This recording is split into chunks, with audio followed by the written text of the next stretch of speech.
ಇರ್ತಕ್ಕಂಥದ್ದು ಮತ್ತೆ ಮುಖಕ್ಕೆ ಕಬ್ಬಲಿಯನ್ನ ಕಡಿಸೋ ರೀತಿಯಲ್ಲಿ ಚಿತ್ರವನ್ನು ಮಾಡಿಬಿಡ್ತೀರಲ್ಲ, ಇದು ನಿಮ್ಮ ಹುನ್ನಾರ ಏನು? ನಿಮ್ಮ ಕುತಂತ್ರವೇನು? ಸಂವಿಧಾನವನ್ನ ಬದಲಾವಣೆ ಮಾಡ್ಬೇಕಂತ ನಿಮ್ಮ ಏನಾದ್ರು ಹುನ್ನಾರು? ಅದು ಸಾಧ್ಯವಿಲ್ಲ. ರಕ್ತಪಾತವಾದರೂ ಸರಿ ಸಂವಿಧಾನವನ್ನ ಬದಲಾವಣೆ ಮಾಡಕ್ ಸಾಧ್ಯ ಇಲ್ಲ. ಇದನ್ನ ಅರ್ಥ ಮಾಡ್ಕೊಳ್ಳಿ. ಇಡೀ ದೇಶಕ್ಕೆ ಸಂದೇಶವನ್ನು ಕೊಡ್ತಾ ಇದೀವಿ ನಾವು ಈ ಶುಲ್ಕ ಬದಲಾವಣೆ ಮುಖಾಂತರ. ನೀವು ಆ ತರದ ಏನಾದ್ರೂ ಸಾಹಸಕ್ಕೆ ಪ್ರಯತ್ನ ಮಾಡಿದ್ರೆ ಇವತ್ತು ನೀವು ಕೂಡ ಈ ದೇಶವನ್ನ ಬಿಟ್ಟು ಹೋಗ್ತಕ್ಕಂಥ ಕೆಲಸ ಆಗುತ್ತೆ. ಈ ದೇಶ ನಮ್ದು, ಭಾರತ ನಮ್ದು, ತಾಯ್ನಾಡು ನಮ್ದು. ಈ ತಾಯ್ನಾಡಲ್ಲಿ ವಾಸ ಮಾಡ್ತಕ್ಕಂಥ ನಾವೆಲ್ಲರೂ ಕೂಡ ಎಸ್ಟಿಗಳು, ಓಬಿಸಿಗಳು, ಮೈನಾರಿಟಿಗಳು. ಈ ದೇಶ ನಮ್ದು ಸ್ವಾಮಿ, ನಿಮ್ದಲ್ಲ. ಕೇವಲ 3% ಇರ್ತಕ್ಕಂಥವ್ರು ನೀವು ಇವತ್ತು ಅಧಿಕಾರದ ಗದ್ದುಗೆಯನ್ನು ಹಿಡಿದು ನಮ್ಮನ್ನು ಆಟ ಆಡ್ತಕ್ಕಂಥ ಕೆಲಸವನ್ನು ಮಾಡ್ತಾ ಇದ್ರಿ. ಹಾಗಾಗಿ ಇದನ್ನು ಸಹಿಸೋದಿಲ್ಲ. ಇದಕ್ಕೆ ಯಾವುದೇ ರೀತಿಯಿಂದ ಸಮಾಧಾನ ಇಲ್ಲ. ಇವತ್ತು ನಾವು ರಾಷ್ಟ್ರ ಇವತ್ತು ಮುಖ್ಯ ನ್ಯಾಯಮೂರ್ತಿಗಳು ಇವತ್ತು ಕ್ಷಮೆ ಕೊಟ್ಟು ಕಳಿಸಿರ್ಬೋದು, ಆದ್ರೆ ಸಮಾಜ ನಿಮ್ಮನ್ನ ಕ್ಷಮೆ ಕೊಡಲಿಕ್ಕೆ ಸಾಧ್ಯನೇ ಇಲ್ಲ. ಹಾಗಾಗಿ ನಾಳೆ ಅಥವಾ ಇವತ್ತು ಸಂಜೆ ಒಳಗಾಗಿ ನಾವು ಇದೇ ನಮ್ಮ ಶಿವಮೊಗ್ಗ ತಾಲೂಕಿನ ಪೊಲೀಸ್ ಸ್ಟೇಷನ್ನಲ್ಲಿ ನಿಮ್ಮ ಮೇಲೆ ನಾವು FIR ಕೂಡ ದಾಖಲು ಮಾಡ್ತೀವಿ. ನಿಮ್ಮನ್ನ ಅಲ್ಲಿಂದ ಇಲ್ಲಿವರೆಗೂ ಕೂಡ ನಾವು ಕರೆಸ್ತಕ್ಕಂಥ ವ್ಯವಸ್ಥೆಯನ್ನು ಮಾಡ್ತೀವಿ. ಇನ್ನು ನಾವು ಕೂಡ ಒಬ್ಬ ಲಾಯರ್ ಆಗಿದ್ವಿ. ಇಡೀ ಲಾಯರ ಒಂದು ವೃತ್ತಿಗೆ ಕಳಂಕ ತರ್ತಕ್ಕಂಥ ಕೆಲಸವನ್ನು ನೀವು ಮಾಡಿದಿರಿ. ನಿಮಗೆ ನಾಚಿಕೆ ಆಗ್ಬೇಕು. ನೀವು ಆ ಒಂದು ಮನಸ್ಥಿತಿಗೆ ನಿಮಗೆ ಧಿಕ್ಕಾರ ಬರ್ಬೇಕು. ಆ ರೀತಿಯಾಗಿರ್ತಕ್ಕಂಥ ಘಟನೆಗಳು ನಡೆದ್ರೆ ಬಹುಶಃ ಇವತ್ತು ನಾವು ಈ ಒಂದು ಕಡಿಮೆ ಸಂಖ್ಯೆಯಲ್ಲಿ ಸೇರಿದ್ವಿ ಅಂತಕ್ಕಂಥದ್ದನ್ನ ನಾವು ನಿಮಗೆ ತಿಳಿಸ್ತಾ ಇದ್ದೀವಿ.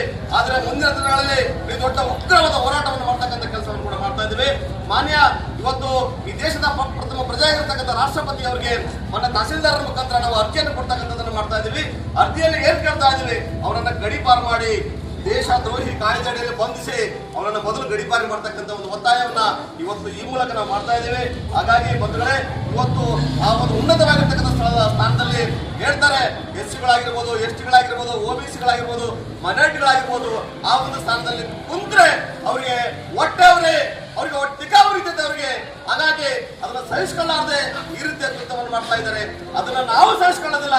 ನೀವೇನಾದ್ರೂ ಆ ತರ ಮಾಡಿದ್ರೆ ನಿಮ್ಮನ್ನ ಯಾವ ಸ್ಥಿತಿಗೆ ನಾವು ತಪ್ಪು ಗೊತ್ತಿಲ್ಲ ಅಂತಕ್ಕಂಥ ಮಾತನ್ನ ಈ ಸಂದರ್ಭದಲ್ಲಿ ಹೇಳಿ ಇವತ್ತು ಈ ಒಂದು ರೀತಿಯಾಗಿರ್ತಕ್ಕಂಥ ಪ್ರತಿಭಟನೆಯಲ್ಲಿ ಭಾಗವಹಿಸಿ ಅಭೂತವಾಗಿರ್ತಕ್ಕಂಥ ಬೆಂಬಲವನ್ನು ತೋರಿಸಿದ್ರೆ ಇದು ಮುಂದೆ ಯಾವ ಮಟ್ಟಕ್ಕೂ ಅಂತ ಗೊತ್ತಿಲ್ಲ.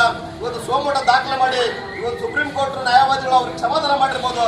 ಆದ್ರೆ ಇವತ್ತು ಇರ್ತಕ್ಕಂಥ ಏನು ಇಂಡಿಯನ್ BNSS ಕಾಯ್ದೆ ಆಗಿರ್ಬೋದು, ಇಂಡಿಯನ್ ಪೆನಲ್ ಕೋಡ್ ಆಗಿರ್ಬೋದು, ಅವ್ರನ್ನ ಸುಮ್ಮನೆ ಬಿಡಬಾರ್ದು.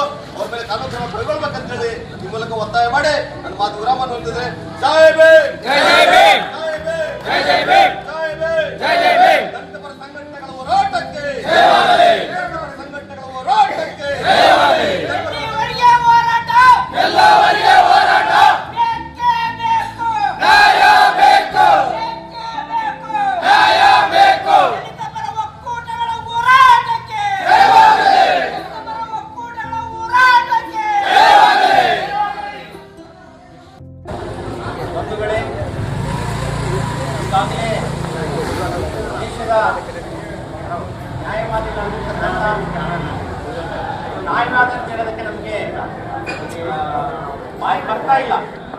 ಇಲ್ಲಿವರೆಗೆ ನಮ್ಮ ವಕೀಲರಾಗಿರ್ತಕ್ಕಂಥ ಮತ್ತು ನಮ್ಮ ಹಿರಿಯ ಹೋರಾಟಗಾರರಾಗಿರ್ತಕ್ಕಂಥ ಗಂಗಪ್ಪಣ್ಣವರು ಮತ್ತು ಮುನ್ಷಪ್ಪ ಅವರು ಅವರಿಗೆ ನ್ಯಾಯವಾದಿಗಳಂತೆಯೇ ಅವನಿಗೆ ಗೌರವ ಕೊಟ್ಟು ಮಾತಾಡಿದ್ರು.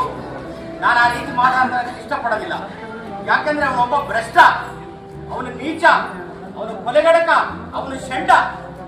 ಇಂಥ ವ್ಯಕ್ತಿಗೆ ನಾವು ಒಬ್ಬ ನ್ಯಾಯವಾದಿಗಳಂತ ಅವನಿಗೆ ಗೌರವವಾಗಿ ಮಾತಾಡೋದು ನಮ್ಮ ನಾಲಿಗೆಗೆ ಮತ್ತು ನಮ್ಮ ಬಾಯಿಗೆ ಅವಮಾನಕಾರ ಅಂತ ಹೇಳ್ತಾ ಇಡೀ ದೇಶಕ್ಕೆ ನ್ಯಾಯ ಕೊಡುವಂತ, ನ್ಯಾಯ ತೀರ್ಪು ಮಾಡುವಂತ ಒಬ್ಬ ನ್ಯಾಯಾಧೀಶರಿಗೆ ಅಗೌರವವಾಗಲ್ಲದೆ ಅವನು ತನ್ನ ಕಾಲಲ್ಲಿರುವಂತ ಶೂವನ್ನು ಎಸೆಯುವಂತ ಕುತಂತ್ರ ಮಾಡುವಂತ ನೀಚನಿಗೆ ಬರೇ ಗಡಿಪಾರಲ್ಲ, ಅವನನ್ನು ಗಲ್ಲ ಶಿಕ್ಷೆಗೆ ಗುರಿ ಮಾಡಬೇಕಂತೇಳಿ ನಾನು ಈ ಸಂದರ್ಭದಲ್ಲಿ ಹೇಳಕ್ಕೆ ಇಷ್ಟಪಡ್ತೇನೆ. ಬಂಧುಗಳೇ, ನಿಜವಾಗಲೂ ನಮ್ಮ ನ್ಯಾಯಾಧೀಶರಿಗೆ ಎಂತ ಕರುಣೆ ಇದೆ ಅಂತ ಹೇಳಿದ್ರೆ, ಹಿಂದೆ ಬಾಬಾ ಸಾಹೇಬ್ ಅಂಬೇಡ್ಕರ್ ಅವರು ಕಾಲೇಜು ಒಳಗೆ ಪ್ರವೇಶ ಮಾಡುವಾಗ ಇಂಥ ನೀಚ, ಇಂಥ ಭ್ರಷ್ಟರಾಗಿರ್ತಕ್ಕಂಥ ವ್ಯಕ್ತಿಗಳು ಒಳಗೆ ಪ್ರವೇಶ ಮಾಡಕ್ಕೆ ಅವಕಾಶ ಕೊಡೋದಿಲ್ಲ.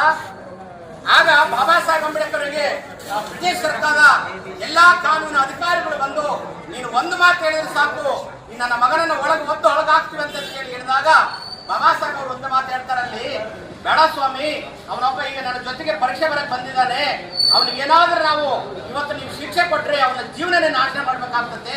ಹಂಗಾಗಿ ಅವನಿಗೆ ಶಿಕ್ಷೆ ಕೊಡಬೇಡ್ರಿ, ಅವನಿಗೆ ಏನು ಮಾಡಬೇಡ್ರಿ, ಅವನಿಗೆ ಮತ್ತೆ ನೀವು ಬರೆಯುವುದಕ್ಕೆ ಅವಕಾಶ ಕೊಡ್ರಿ ಅಂತ ಹೇಳಿದಂತ ಕರುಣೆ ಹೃದಯದಂತ ಬಾಬಾ ಸಾಹೇಬ್ ಅಂಬೇಡ್ಕರ್ ಆಗಿ ಈಗ ನಮ್ಮ ಈ ದೇಶದ ನ್ಯಾಯವಾದಿಗಳಂತ ಅವರು ಕೂಡ ಅವನನ್ನು ಅವತ್ತೇ ನ್ಯಾಯಮೂರ್ತಿಗಳಾಗಿರ್ತಕ್ಕಂಥ ನಮ್ಮ ಗವಾಯಿ ಸಾಹೇಬ್ ಅವರು ಕೂಡ ಇವನಿಗೆ ಬಾಬಾ ಸಾಹೇಬ್ ಅಂಬೇಡ್ಕರ್ ಅವರು ಹೇಗೆ ಕ್ಷಮಾಪಣೆ ಕೊಟ್ಟರು ಹಾಗೆ ಅವನಿಗೆ ಕ್ಷಮಾಪಣೆ ಕೊಟ್ಟಿದ್ದಾನೆ. ಹಂಗಾಗಿ ಅವತ್ತಿನ ದಿನ ಬಾಬಾ ಸಾಹೇಬ್ ಅಂಬೇಡ್ಕರ್ಗೆ ಆ ಒಂದು ಏನು ಮನವಾದಿಗಳು ನನ್ನ ಮಕ್ಕಳು ಏನಿದ್ರು ಅವ್ರನ್ನ ಕೆಟ್ಟ ಶಬ್ದದಿಂದ ಬೈಬೇಕಂತ ಅನಿಸ್ತದೆ. ಅವರಿಗೆ ಗೌರವ ಕೊಟ್ಟು ಮಾತಾಡೋಕೆ ಬಾಯಿ ಬರ್ತಾ ಇಲ್ಲ. ಹಂಗಾಗಿಬಿಟ್ರು ಅವನಿಗೆ ಒಂದು ಕ್ಷಮಾಪಣೆ ಅವಾಗ ಹೇಳಿದಾಗ ಹೇಳ್ತಾನೆ ಬಾಬಾ ಸಾಹೇಬ್ ಅಂಬೇಡ್ಕರ್ಗೆ, ನಿನ್ನಿಂದ ಯಾರಿದ್ದಾರೆ, ಯಾವ ಜನನೇ ಇಲ್ಲ, ನೀನ್ ಏನ್ ಮಾಡಕ್ಕಾಗ್ತದೆ, ನಿನ್ನಿಂದ ಏನಾಗೋದಿಲ್ಲ ಅಂತ ಕೇಳಿದಾಗ ಬಾಬಾ ಸಾಹೇಬ್ ಅಂಬೇಡ್ಕರ್ ಅವರು ಒಂದು ನಕ್ಕಂತ ಮಾತು ಹೇಳ್ತಾರೆ, ಇವತ್ತು ನನ್ನಲ್ಲಿ ಅಲ್ಪ ಸಂಖ್ಯೆ ಇರ್ಬೋದು, ಅಷ್ಟೇ ಸ್ವಲ್ಪ ಜನದಿರ್ಬೋದು, ಮುಂದಿನ ದಿನಗಳಲ್ಲಿ ನನ್ನ ಮಕ್ಕಳೇ ನೀವು ಎಣಿಸಲಾರದಷ್ಟು ಜನ ಇರ್ತಾರೆ ಅಂತ ಹೇಳಿದ್ರಲ್ಲ, ಅವತ್ತು ನಾವು ಅಷ್ಟೇ ಮುಂದಿನ ದಿನಗಳಲ್ಲಿ ಮಕ್ಕಳೇ ನೀವೇನಾದ್ರೂ ಹೊರಗಡೆ ಅವನ್ನ ಬಿಟ್ಟಿದ್ರೆ ಕುರಿನ ಹೆಂಗ್ ಕಡಿತಾರೆ ಅಂತ ತುಂಡು ತುಂಡಾಗಿ ಕಡಿತಿದ್ವು ಅಂತ ಹೇಳಕ್ಕೆ ನಮ್ಮ ನರನಾಡಿಗಳೆಲ್ಲ ಉತ್ತಾ ಇದ್ದಾವೆ. ಒಬ್ಬ ದೇಶದ ನ್ಯಾಯ, ಈಗ ನಮ್ಮ ಗಂಗಪ್ಪಣ್ಣವ್ರು ಹೇಳಿದಂಗಾಗಿ ಮಕ್ಕಳೇ ನೀವೇನು ಈ ದೇಶದ ರಾಷ್ಟ್ರಪತಿ ಅವರು ಏನು ಪ್ರಮಾಣ ವಚನ ಸ್ವೀಕಾರ ಮಾಡಬೇಕಾದ್ರೆ ಅವ್ರನ್ನ ಮುಂದಿಟ್ಟಗಂದೆ ಅವರ ತಲೆವಾಗಿ ನೀವು ಸ್ವೀಕಾರ ಮಾಡುವಂತವ್ರು ಎಲ್ಲಿವರೆಗೆ ದಲಿತರು ನನ್ನ ಮಕ್ಕಳು ಬರೇ ಹಿಂದೂ ಧರ್ಮ ಧರ್ಮ ಧರ್ಮ ನಮ್ಮನ ಧರ್ಮ ಎಲ್ಲೈತಲೆ ಎಲ್ಲವನ್ನು ಹುಟ್ಟಿರೋದು ಅದೇ ಉಚ್ಚಯ ಪಕ್ಷದಲ್ಲಿ ಬರೇ ಒಂದೇ ಗರ್ಭದಲ್ಲಿ ಬಂದಿರೋದು ಮಕ್ಕಳ ಕಿವಿಯಾಗಿ ಬಂದಿರಾ ತಲೆ ಹುಟ್ಟಿದ್ರ ಎಲ್ಲಿವರೆಗೆ ಬರೇ ಧರ್ಮ ಧರ್ಮ ಇಡೀ ನಮ್ಮ ದೇಶನ ನಾಶನ ಮಾಡಕ್ ಹೋಗಿರುವಂತ ಆ ನೀಚರಿಗೆ ಬರೇ ಗಲ್ಲು ಶಿಕ್ಷೆ ಎಲ್ಲ ನನ್ನ ಮಕ್ಕಳಲ್ಲಿ ಮರಣದಂಡನೆ ಕೂಡ ಇಸಿ ಅವರಿಗೆ ಶಿಕ್ಷಿಸಬೇಕಂತೇಳಿ ಇವತ್ತು ಏನ್ ಅಲ್ಪಸಂಖ್ಯೆಯಲ್ಲಿ ಬಂದಿದೀವೋ ಮುಂದಿನ ದಿನಗಳಲ್ಲಿ ಅವರಿಗೆ ತಕ್ಕ ಶಿಕ್ಷೆ ಆಗ್ಲಿಲ್ಲ ಅಂದ್ರೆ ಉಗ್ರವಾದ ಹೋರಾಟಗಳನ್ನು ಮಾಡುತ್ತಾ ಇಡೀ ಭಾರತ ದೇಶ ಮತ್ತು ಕರ್ನಾಟಕ ರಾಜ್ಯವನ್ನ ಬಂದ್ ಮಾಡುವಂತ ನಿರ್ಮಾಣಕ್ಕೆ ಹೋಗಬಾರದು ಅಂತೇಳಿ ನಾವು ಮನವಿ ಮಾಡಿಕೊಳ್ಳುತ್ತಾ ಇಡೀ ನನ್ನ ದಲಿತ ಪರ ಸಂಘಟನೆಗಳು ಮತ್ತು ಅನೇಕ ಸಂಘಟನೆಗಳು ಬಂದು ಈ ಒಂದು ಪ್ರತಿಭಟನೆಗೆ ನೀವೆಲ್ಲರೂ ಶೋಭೆ ಕೋರಿದಂತ ಮತ್ತು ಎಲ್ಲರೂ ಪ್ರೋತ್ಸಾಹ ಮಾಡಂತ ತಮ್ಮೆಲ್ಲರಿಗೂ ನನ್ನ ಹೃದಯಪೂರ್ವಕವಾದಂತಹ ಧನ್ಯವಾದವನ್ನು ಹೇಳುತ್ತಾ ನನಗೆ ಎರಡು ಮಾತಿನ ಅವಕಾಶ ಕೊಟ್ಟ ತಮ್ಮೆಲ್ಲರಿಗೂ ವಂದನೆ ಮತ್ತೊಮ್ಮೆ ಅರ್ಧದಮ್ಮೆ ಹೇಳುತ್ತಾ ನಾನು ಎರಡು ಮಾತುಗಳನ್ನು ಮುಕ್ತಾಯ ಮಾಡ್ತಾ ಇದ್ದೇನೆ. ಜೈ ಭೀಮ್. BR ಗವಾಯಿ ಅವರ ಮೇಲೆ ಚಪ್ಪಲಿ ಎಸೆದಂತ ಮೌಲೇಶ್ ರಾಠೋಡ್ ಇವರಿಗೆ ಕಿಶೋರ್ ರಾಕೇಶ್ ಇವರಿಗೆ ನಮ್ಮ ನ್ಯಾಯಮೂರ್ತಿಗಳು ಕ್ಷಮಿಸಿದ್ರು ಕೂಡ ನಾವು ಒತ್ತಾಯ ಮಾಡ್ತಿದ್ದೇವೆ. ಅವನಿಗೆ ಕೂಡಲೇ ಬಂಧಿಸಿ ಗಲ್ಲು ಶಿಕ್ಷೆಗೆ ಆದೇಶ ಕೊಡಬೇಕಂತೇಳಿ ಮಾನ್ಯ ಪ್ರಧಾನಿ ಹತ್ರ ಮತ್ತು ರಾಷ್ಟ್ರಪತಿ ಹತ್ರ ನಾವು ವಿನಂತಿ ಮಾಡಿಕೊಂಡು ಕೇಳಿಸ್ತಾ ಇದೀವಿ. ಇವತ್ತು ಆ ಲೆಟರ್ನ ಕಳಿಸ್ತಾ ಇದೀವಿ. ಅದೇ ರೀತಿಯಾಗಿ ಈ ಮನುವಾದಿಗಳು ನಮ್ಮನ್ನ ಒಬ್ಬೊಬ್ಬರನ್ನಾಗಿ ಟೆಸ್ಟ್ ಮಾಡ್ತಿದ್ರೆ ಕರೆಂಟ್ ಆಯ್ತೋ ಇಲ್ಲ ಅಂತೇಳಿ, ಆಮೇಲೆ ಒಬ್ಬನ ಸಂವಿಧಾನ ಹುಡುಕಿನ ಅಂತ ಹೇಳ್ತಾರ. ಈ ತರ ಮಾಡೋದ್ರಿಂದ ನಾವೆಲ್ಲರೂ ಒಗ್ಗಟ್ಟಾಗಿ ಇವರಿಗೆಲ್ಲ ಸ್ವಲ್ಪ ಜನ ತೋರಿಸ್ತಾ ಇದ್ವಲ್ಲ, ಹೆಚ್ಚಿನ ರೀತಿಯಲ್ಲಿ ತೋರಿಸಿ ಅವ್ರಿಗೊಂದು ನಮ್ದೊಂದು ಶಕ್ತಿ ತೋರಿಸ್ಬೇಕಂತೇಳಿ ನಾನು ಹೇಳಿಸಿ ನನಗೊಂದು ಎರಡು ಮಾತು ಅವಕಾಶ ಕೊಟ್ಟದಕ್ಕೆ ಎಲ್ಲರಿಗೂ ಧನ್ಯವಾದಗಳು. ಕೆಜೆ ನ್ಯೂಸ್ ಇಂಡಿಯಾ ವಾಹಿನಿ, ವರದಿಗಾರರು ವಿ ಗುರುಸ್ವಾಮಿ ಸಿರುಗುಪ್ಪ. ಈ ಚಾನೆಲ್ ಅನ್ನು ಸಬ್ಸ್ಕ್ರೈಬ್ ಮಾಡಿ ಮತ್ತು ಪಕ್ಕದಲ್ಲಿರುವ ಬೆಲ್ ಬಟನ್